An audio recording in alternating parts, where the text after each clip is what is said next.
Good afternoon, everyone, and welcome back to the dojo. I am Sensei Kevlar, and welcome to your graduation day. I am so excited to have made it here with all of you. This is such a fantastic opportunity that we have created for themselves. Have you seen what these markets are doing? They're absolutely insane. This news cycle is quite out of control. Let's be honest. The news cycle is insane. The news cycle has gone completely viral.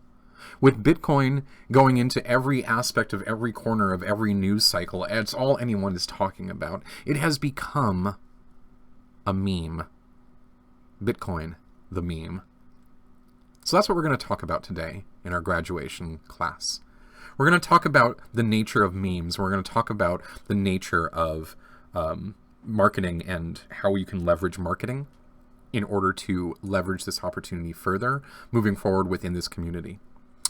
Today we're going to start by talking a little bit about a meme, and a meme was defined as being the least unit of socio-cultural information relative to a selection process that has favorable or unfavorable selection bias that exceeds its androgynous tendency to change, which is a fancy way of saying it's a piece of data that persists in a culture.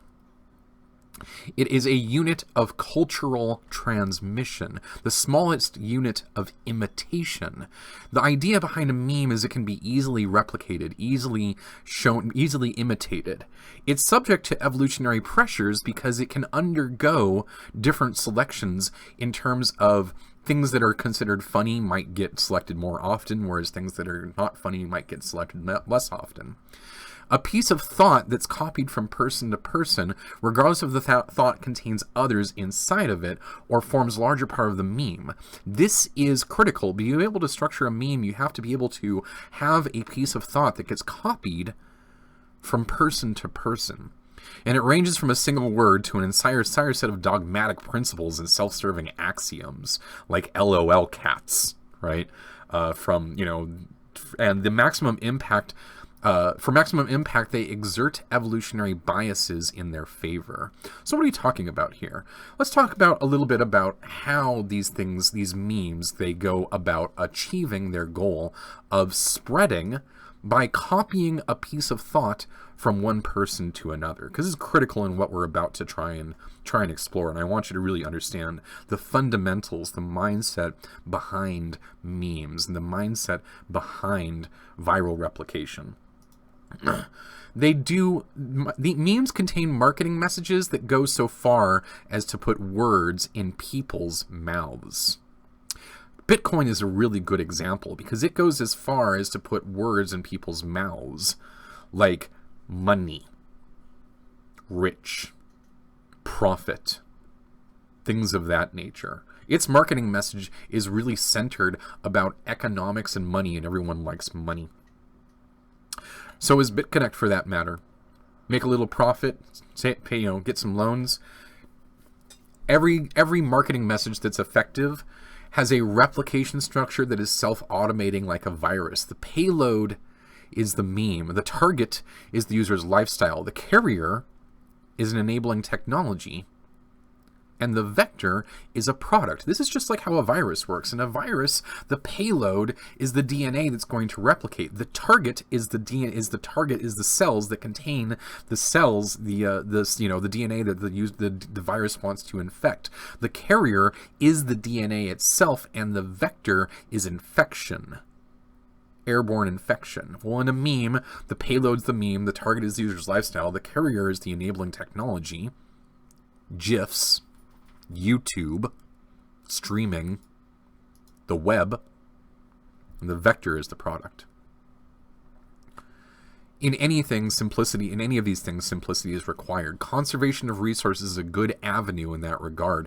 Automation supports the work of people promoting the experience. Having something that people can share and automate that sharing, that's critical. Having a YouTube video that you can share around, because social distribution is required. Barriers to entry need to be low or non-existent. Credibility is determined by the group, not by the individual. If you don't believe in something as a group, it doesn't gain credibility. Rapid cycle is required. The time between innovation, acceptance, and subsequent innovation needs to be small. Rapid cycle builds enthusiasm and it builds momentum. Momentum can push non-users into being users, but they will stop after a time. Think about the cycle of these HYIPs. Think about the cycle of Bitcoin. Think about the cycle of cryptocurrencies. Rapid cycle, time between innovation, acceptance, people, the money going up and up and up pushes non-users into being users. But if they do not continue that rapid cycle, they will stop. They'll lose their money and they'll get back out and they won't get back in. So a large social graph is required. If you can't grow your own social graph, leverage someone else's. Facebook is a great idea. You have an East Coast crypto community to work with here. Transparency and adoption is required. People want to see people present. Visible eyes create pressure for the person invited, but avoid awkward pressure. Do A/B testing and watch for momentum spikes. See what works. Does this work? Does this work? What works better? And look for momentum spikes when you hit that B that works better than the A. The most important part of all of this is the initial creator of the content is not important. Only the intent of the users matter. And the topic doesn't matter. It can be frivolous or evil. So let's take a closer look at how some of these examples break down in the real world. Let's take a look at gossips, myths, urban legends, etc., chain mail, multi-level marketing, forwarding to email lists, software viruses, telephones, the World Wide Web itself, email, Google, Facebook, eBay. See how they all connect to something like BitConnect. What we're going to measure, do we have a pervasive experience, an experience that is created to change attitudes or behaviors or both? If we do, this is going to help us. Automation structures also are going to help us. Social distribution is critical. Rapid cycle we talked about. It's a huge social graph and a measured impact. The effect is pervasive. A pervasive experience is observable by users and creators. So let's take a look at some of these. Some of these have all the boxes checked. What has almost all the boxes checked? Well, I can think of a couple things. The telephone has all the boxes checked. It creates a pervasive experience that it changes attitudes, behaviors, or both. People stopped writing letters and started calling people. The automated structure, the digital replication made the pervasive experience trivial. All you had to do is put a phone in your house. The social distribution, the pervasive experience is shared from one friend to another. Hey, can I call you? The rapid cycle, the pervasive experience can be distributed from one person to another. Yeah, we saw a lot of innovation in the telephone. Going from, what's it called? The switchboard through DTMF tones, on through voicemail, on through, what's it called? What's the old things? The answering machines, and then voicemail and all that stuff. Pagers. Text, SMS. The next evolution of the telephone. Rapid cycle means that it can be distributed quickly from one person to another. When everybody had a pager, everybody had to have a pager.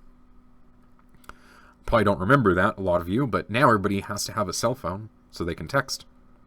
It's required. Rapid cycle. Large social graph, everybody has a cell phone.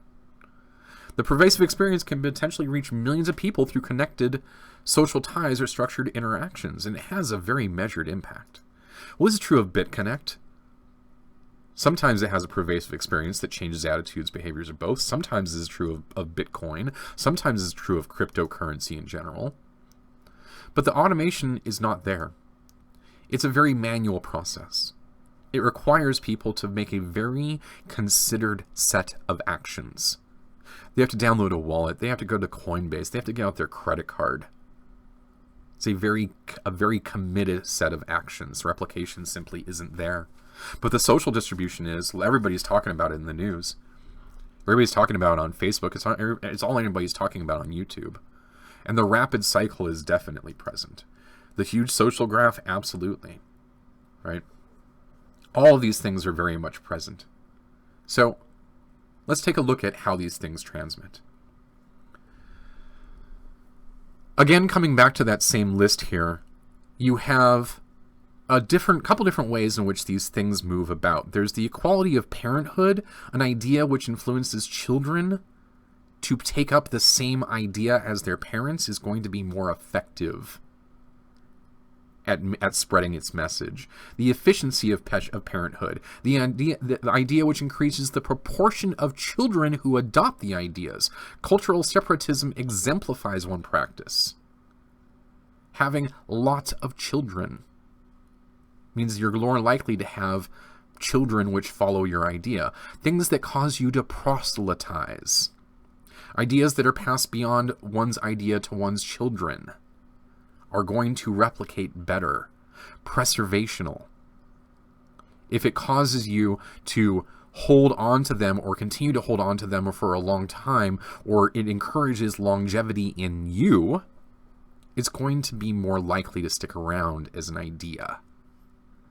If it's adversive, this sometimes can cause people to sabotage or attack competing ideas. Adversive replication can take advantage of transmission.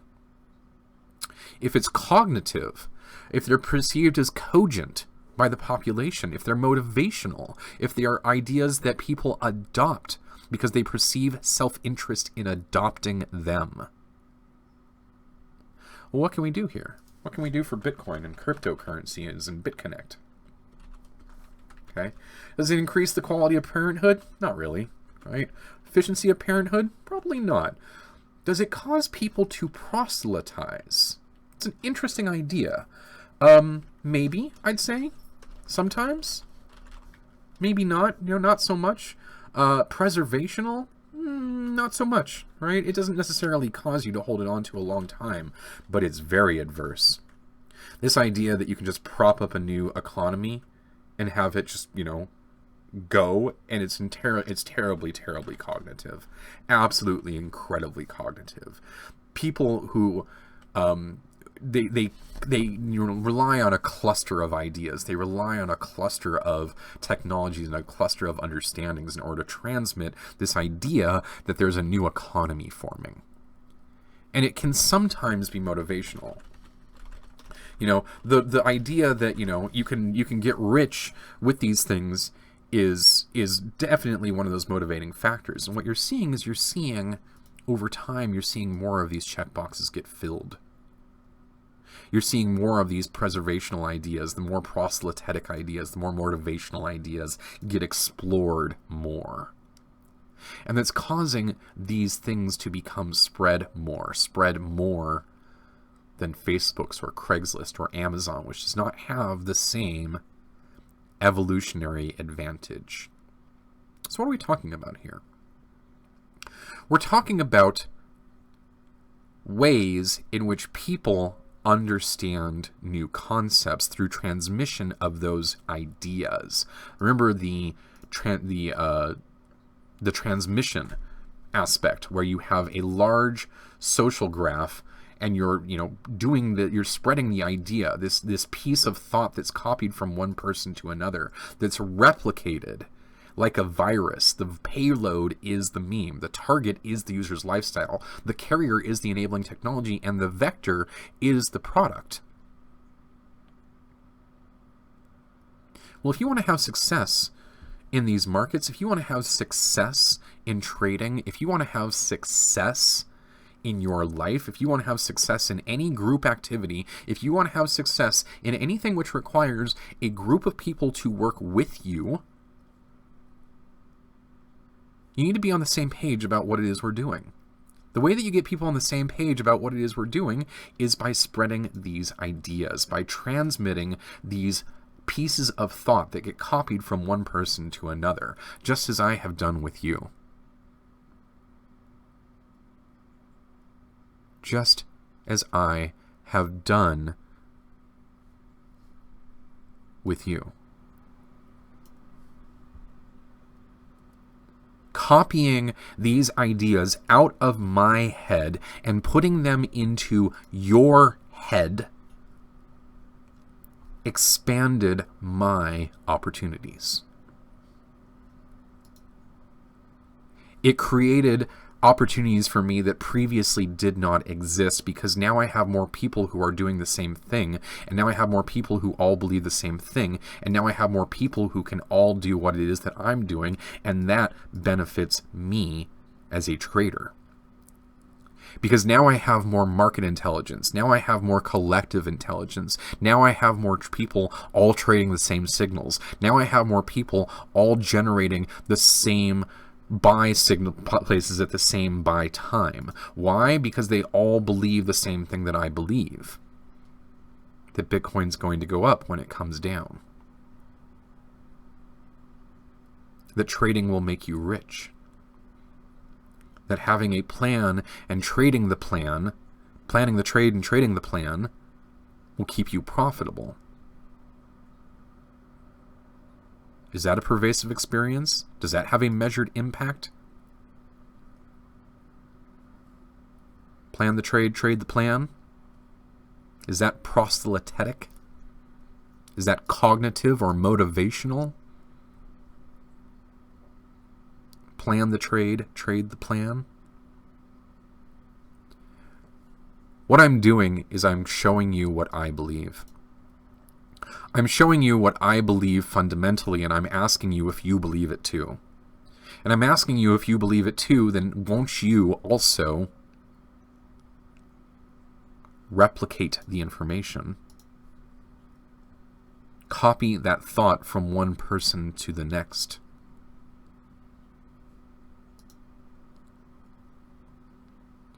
You don't tell them that it's going to make them rich. As motivational as that may be, it's not going to be very cognitive.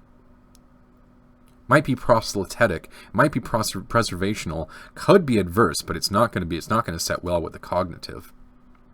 What sits well with the cognitive is you can plan for profitability. Having a message which you're able to spread means that you're able to increase your own efficiency. You're able to duplicate yourself. You're able to take what it is that you know and make it more effective by making other people know it too. That's the point of a meme.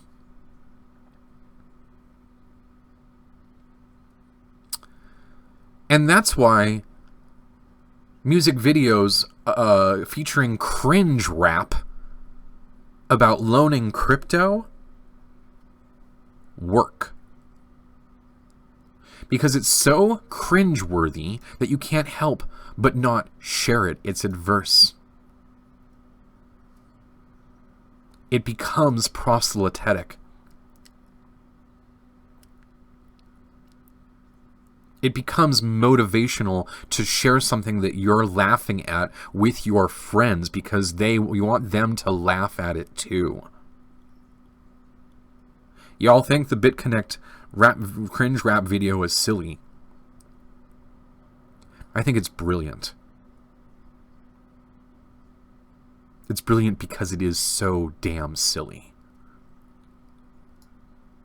What are they doing?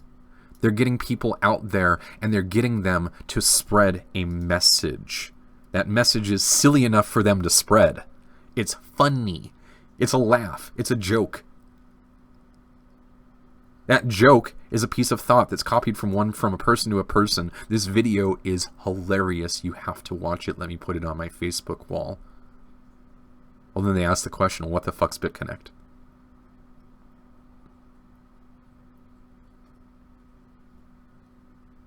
What is BitConnect? Because what happened? What happened is somebody saw the video and they thought it was funny, so they decided to share it with someone. What they did is they made it look good. They made being profitable look good.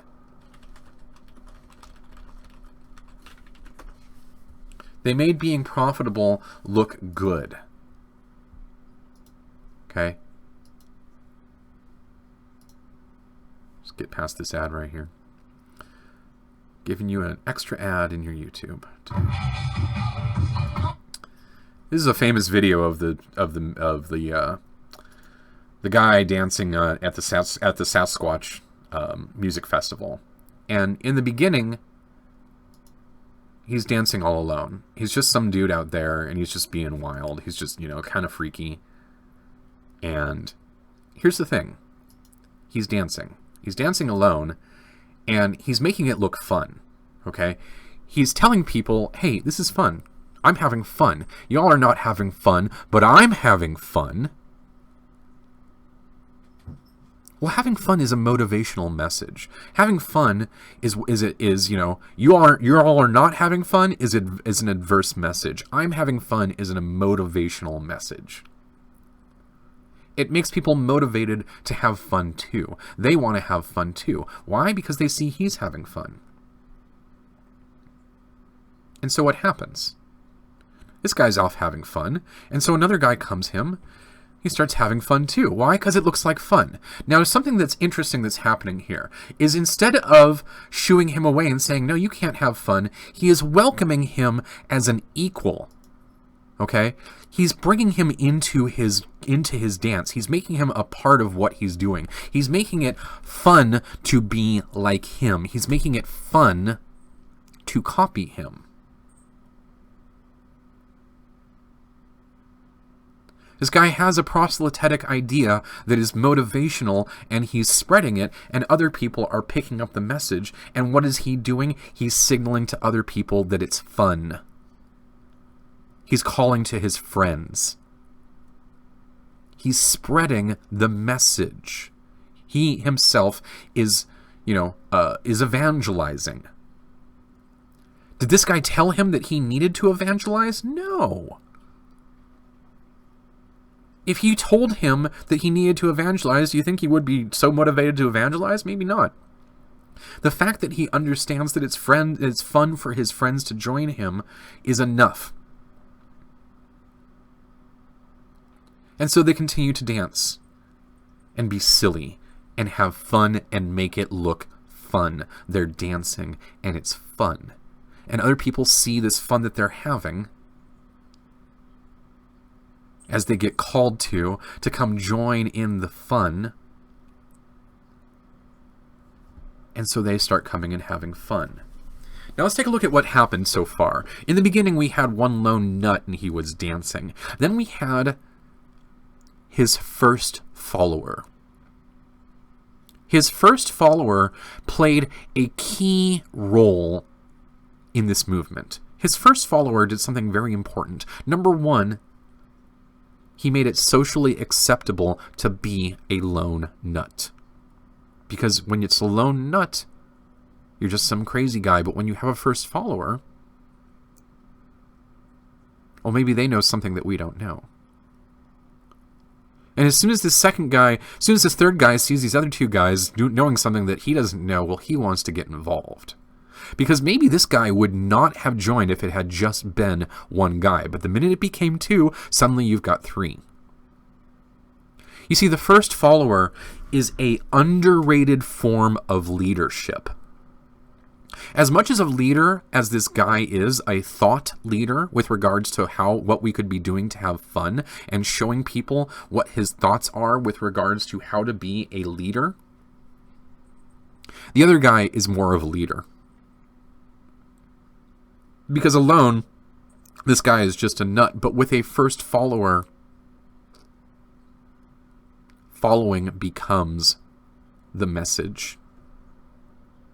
It's fun to follow. Look at, this guy started out dancing. Well, I can't do that now. I can't just be a lone nut dancing, because he's already done it. But this other guy seems to be having a lot of fun following him. What if I follow him too? And so the third guy arrives, and the dance party proceeds, with 3 instead of 2. Although one of them happens to have fallen off at the moment. But we're being silly, and we're being inclusive, and we're making this look fun. This is just about, and here we are, calling to our friends again, and then what happens? 4 and 5 show up, and as soon as 4 and 5 show up, well, obviously, somebody knows something that we don't know. This looks like fun. Oh my god, there's a dance party forming. And as soon as you have 15 people grow into 30. And as soon as you have 30 people turn into 100. And pretty soon you have people running to get involved in the movement. Because it looks like fun. Because people are dancing.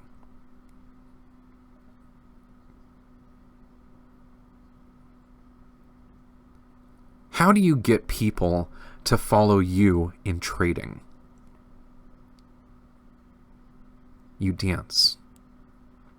You go, look at me. I am having fun being profitable. I have changed my life by learning how to plan the trade and trade the plan.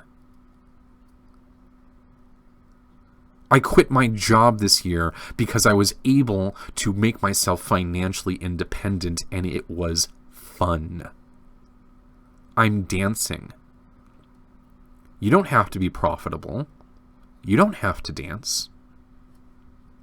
But you could. You could come join me in dancing, and I will welcome you as an equal, and I will teach you what it is I know. I will bring you into my circle, and I will make you a part of this motion, of this movement. How do you create a movement? How do you bring volume to the thing that you want to bring volume to? You dance. You dance and you make it look fun. So that piece of thought that dancing is fun gets copied from person to person. You trade visibly. You get on Facebook and you go, wow, look at the price of Bitcoin. Holy crap. I traded the plan, and I planned the trade, and I traded the plan, and it worked. I'm having fun in these markets. I'm having fun trading. I'm having fun being profitable. Do you want to be profitable too? Transmit that message. Don't tell, do. Don't explain, be. Be the change that you want to see. Be the change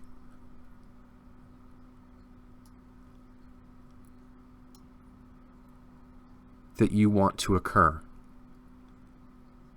Can we change some of these boxes? Can we make holding cryptocurrency preservational? Can we make it more proselytic? Can we make it more motivational? We can if we dance and we make it look fun. Your opportunity in this community and in others like it is to dance. I hope that you dance.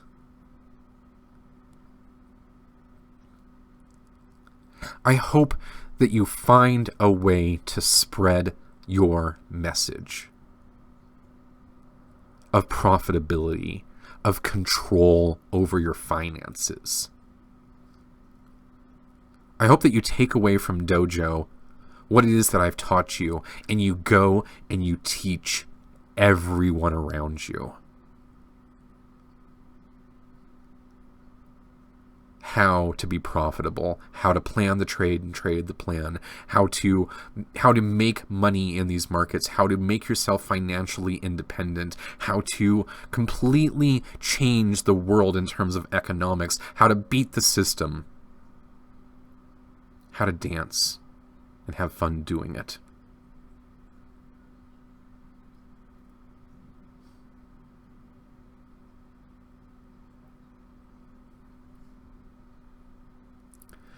I can't begin to tell you what an amazing opportunity this whole dojo has turned into for everyone involved, myself especially. And so it is with a heavy heart that I close the dojo for the rest of the year. I'm going to miss it. I'm going to miss you. I'm going to miss having these talks on YouTube. I'm really looking forward to January when we can do it again. But I hope in the meantime, I hope that come January, when I come back to teach again, that there is a dance party in progress for me to join. A dance party of people teaching. A dance party of people being profitable. A dance party of people helping each other in a community to better a cause that they believe in, to participate in a revolution that they believe in, to lead or to be a first follower. Because being a first follower is critically undervalued. If I am a leader, then my teacher's assistants were surely my first followers. And now they have gone on to establish themselves as teachers, which is an opportunity that you now have ahead of you. To establish yourself as a teacher. Because come January, we're going to need more teachers' assistants. And if you want to learn something, you want to truly master a concept, try teaching it. You want to truly, master the understanding of something, have people ask you questions about it every single day. Different questions, different people every single day.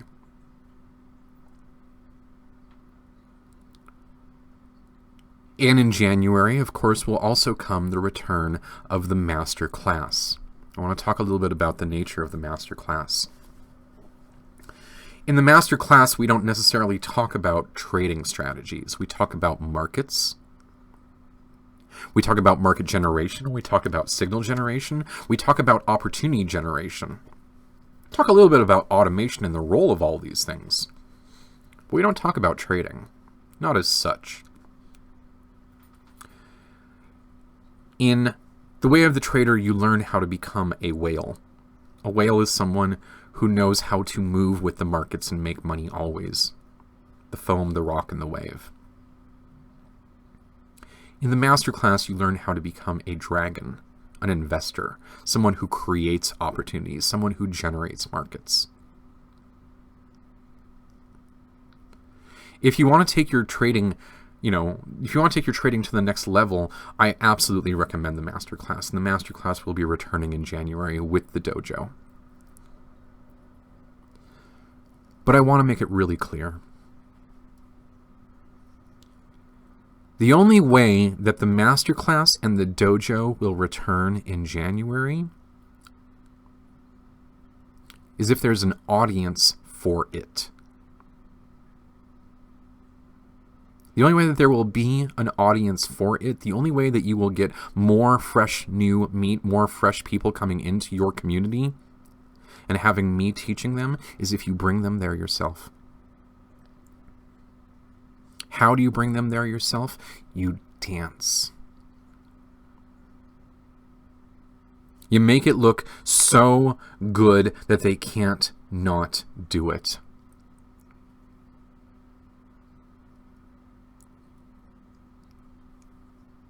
You dance. You dance so visibly, so incredibly, with absolute lack of absolute abandon, that people can't help but come and join and dance with you. So here is your opportunity. In January, Trader Plan will be launching as a product. At that time, the number of opportunities for you will be multiplying. Not just in terms of using a product, but making money with the product without even using it. You don't have to pay me to make money with this product. You don't even have to subscribe to make money with this product. There will be other ways to make money with this product without trading a damn thing. But it's going to require you to have followers. It's going to require you to have those first followers lined up, ready to trade, ready to pay money for a product that makes them rich. It's going to be required that they understand how to make a plan. It's going to be required that they understand how to make themselves profitable without automation, without my product. You need to create the opportunity that you wish to see for yourself in this community. If you wish to see a group of serious investors discussing cryptocurrencies and trading seriously, be the change you want to see. You want to see people in here talking about their strategies, how they're automating their portfolio? Be the change you want to see. Dance. Make sure that people can see you dancing. And in January, I hope that I return here and I find a group of people who are anxious to dance, anxious to learn how to dance because they've seen the people dancing, because they've heard about just how crazy profitable this group has been in the meantime. I hope that you create your opportunities, because these are fantastic opportunities. Not just for you, not just for me, but for everyone.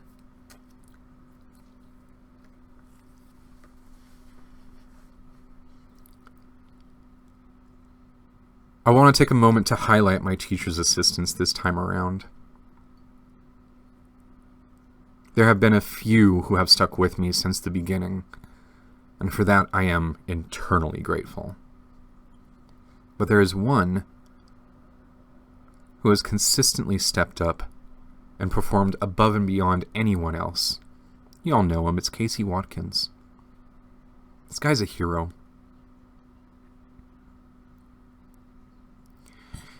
You're looking for someone to follow? Look to Casey. Casey's dancing. He's dancing harder than just about anyone I know at the moment. Devote some of your time and attention to what it is that he's doing, because what he's doing is incredible. He has stepped up and taken on the role of teacher's assistant, and then gone ahead and made videos after all of my videos to follow up on what I'm saying. Could you do that? Could you make follow-up videos? Could you broadcast your, do live charting sessions? Could you work with Casey on some of his opportunities? Could you work with Josung and Marcus O'Neill and everybody else in all the other teachers' assistants on some of their opportunities? They need first followers. They're doing amazing things. They're creating opportunities for us and everyone around them. They're for themselves and everyone around them, left and right. Opportunities that you could be a part of. And so I very much invite you to explore your opportunities within the group. Because in East Coast Crypto's community, there are so many smart people. There are so many incredible people doing incredible things. Dancing. They're all dancing. Now go dance with them. Plan the trade, and trade the plan. And that's the way of the trader. Thank you so much, everyone. I look forward to a lively discussion in the dojo. Congratulations on becoming whales.